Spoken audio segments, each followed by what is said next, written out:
മറ്റൊരു പ്രധാനപ്പെട്ട വാർത്തയിലേക്കാണ് പോകുന്നത്. മലപ്പുറം പൂക്കോട്ടൂർ പള്ളിമുക്കിൽ സഹോദരനെ വെട്ടിക്കൊലപ്പെടുത്തി എന്നൊരു അതിദാരുണമായ വാർത്തയാണ് ഈ നിമിഷം പുറത്തു വരുന്നത്. ഇന്ന് പുലർച്ചെ 5 മണിയോടെയാണ് ഇത്തരത്തിലൊരു സംഭവം ഉണ്ടാകുന്നത്. പള്ളിമുക്ക് സ്വദേശിയായ ജുനൈദ് സഹോദരൻ പൂക്കോട്ടൂർ സ്വദേശി അമീറിനെയാണ് കുത്തി കൊലപ്പെടുത്തിയത്.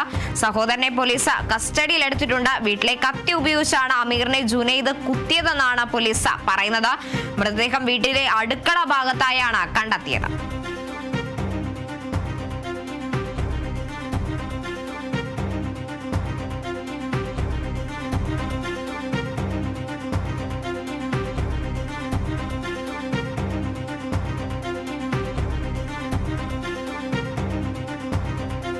മലപ്പുറം പൂക്കോട്ടൂർ പള്ളിമുക്കിലാണ് ഇത്തരത്തിലെ സഹോദരനെ കുത്തി കൊലപ്പെടുത്തിയിരിക്കുന്നത്. വീട്ടിലെ സാമ്പത്തിക പ്രശ്നങ്ങളും കടബാധ്യതകളുമാണ് ഇത്തരത്തിൽ സഹോദരന്മാർ തമ്മിൽ തർക്കത്തിന് കാരണമായതെന്നാണ് ജുനൈദ് പോലീസിനോട് മൊഴി നൽകിയിരിക്കുന്നത്. കടം തീർക്കുന്നതുമായി ബന്ധപ്പെട്ട പ്രശ്നങ്ങൾ ചർച്ച ചെയ്യുന്നതിനിടെ ഉണ്ടായ വാക്ക് തർക്കമാണ് ഇത്തരത്തിലൊരു കൊലപാതകത്തിലേക്ക് കലാശിച്ചതെന്നാണ് ജുനൈദ് മൊഴി നൽകിയിരിക്കുന്നത്. സംഭവത്തിന് ശേഷം ജുനൈദ് സ്കൂട്ടറിലെത്തി കത്ത് സഹിതം സ്റ്റേഷനിൽ ഹാജരാകുകയായിരുന്നു. മലപ്പുറം പൂക്കോട്ടൂർ പള്ളിമുക്കിലാണ് ഇത്തരത്തിൽ സഹോദരനെ കുത്തി കൊലപ്പെടുത്തി എന്നൊരു വാർത്ത പുറത്തു വരുന്നത്. ഇന്ന് പുലർച്ചെയായിരുന്നു ഇത്തരത്തിലൊരു സംഭവം ഉണ്ടാകുന്നത്.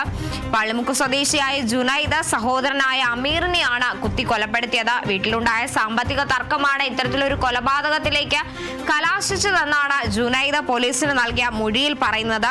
കൊലപാതകത്തിന് ശേഷം ജുനൈദ് സ്കൂട്ടറിൽ കത്തി സഹിതം സ്റ്റേഷനിലെത്തി ഹാജരാകുകയായിരുന്നു എന്നാണ് അറിയാൻ സാധിക്കുന്നത് എന്ന നിഗമനമാണ് ഉള്ളത്. മലപ്പുറം പൂക്കോട്ടൂരാണ് ഇത്തരത്തിലൊരു അതിദാരുണമായ സംഭവം ഉണ്ടാകുന്നത്. സഹോദരനെ കുത്തി കൊലപ്പെടുത്തിയിരിക്കുകയാണ്.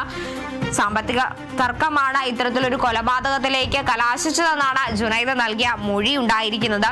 വീട്ടിലെ കത്തി ഉപയോഗിച്ചാണ് ഇത്തരത്തിൽ ജുനൈദ് അമീറിനെ കുത്തി കൊലപ്പെടുത്തിയത്. വീട്ടിന്റെ അടുക്കള ഭാഗത്തായാണ് ഇത്തരത്തിൽ മൃതദേഹം കണ്ടെത്തിയത്.